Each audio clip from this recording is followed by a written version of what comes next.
Добрый вечер, уважаемые участники круглого стола. Спасибо, что предоставили возможность в онлайн-режиме принять участие в этой очень интересной конференции «Народная дипломатия. Вчера и сегодня». Во-первых, пользуясь случаем, я хотел бы обратиться к нашему Министерству по внешним связям.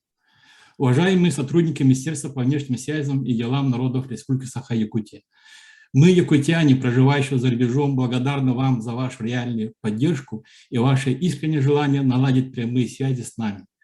Мы благодарны вам за вашу поддержку конкретно проведению цехов в Сербии, Монголии и Латвии. Особенно я хотел бы сказать большое спасибо Владимиру Николаевичу Васильеву, который курировал внешние связи в то время, и вашу помощь в проведении других наших событий. Мы очень ценим ваше отношение к нам и, в свою очередь, стремимся укреплять наши связи с вами, больше усилий прилагать к развитию культурно-экономических связей с республикой и странами проживания. Я думаю, что у нас складываются эффективные рабочие отношения с министерством.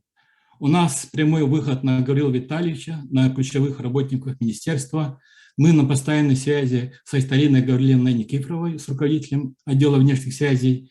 И регулярно у нас проводятся видеоконференции с работниками министерства, включая прямой диалог с министром Гаврилом Витальевичем.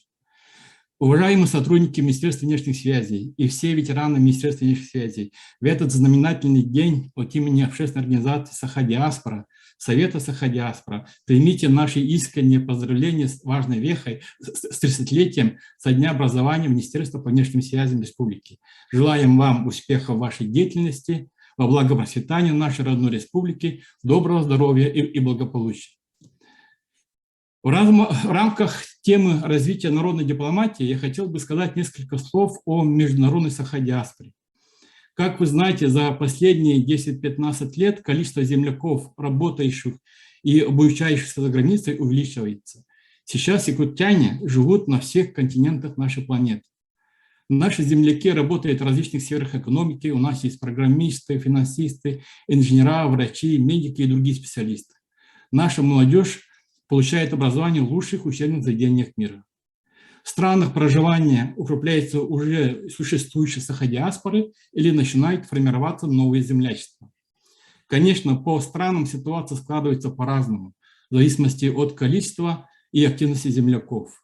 Очень активны и дружны наши земляки в Турции, Латвии, Монголии, Канаде, США, Китае и других странах. Появляются активные земляки в Африке. При этом активность земляков всесторонняя и заняты они практически во всех сферах деятельности, начиная от научных исследований и создания мультфильмов на якутском языке, лепки керамических шаронов и других отраслях. Мы, якутяне, живущие за рубежом, не забываем свои корни, стараемся укрепить наши связи с Родиной. Мы стараемся чтить свою культуру и следовать нашим обычаям.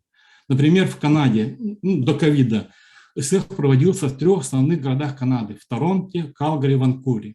Мы проводим наш цех, соблюдая обычаи предков, и наши дети наглядно видят, откуда мы родом и где наши корни. Также в Штатах празднование цеха проводится так в западном и восточном побережье.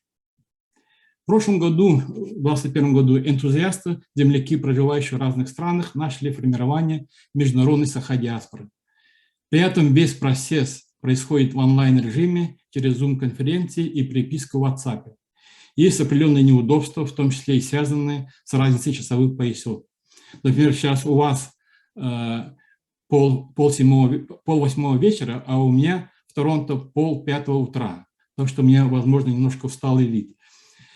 За прошлый год мы подготовили и после обсуждения приняли устав Саха-диаспоры как общественной организации. Избрали Совет Саха-диаспоры из 14 человек. Сейчас готовим регламент Совета Саха-диаспоры. В настоящее время Саха-диаспора международная объединяет якутян, активистов из примерно 29 стран мира. У нас есть свой веб-сайт Саха Open World, Инстаграм-страница, YouTube-канал и подкасты на платформах мира от Spotify до Амазона. На нашем Инстаграм Саха-диаспора Official дали интервью уже более 90 личных интересных якутян из разных стран и разных сфер жизни. У нас есть свой гимн Саха-диаспоры, созданный членом Совета Саха-диаспоры Мирой Ушкановой. И первую студийную запись мы сообща финансировали, члены Саха-диаспоры. В создании Саха-диаспоры мы благодарны поддержке Министерства внешних связей. Вот у вас очень большая помощь, и вам за это отдельное спасибо. В заключение хотел бы сказать, на сегодня Саха-диаспора как общественная организация создана, действует и развивается. Мы находимся в начале пути. Думаю, пройдет определенное время, когда мы прочно станем на ноги. Но ясно одно, что только поддержка республики, с поддержкой якутян этот процесс пройдет быстрее. Спасибо.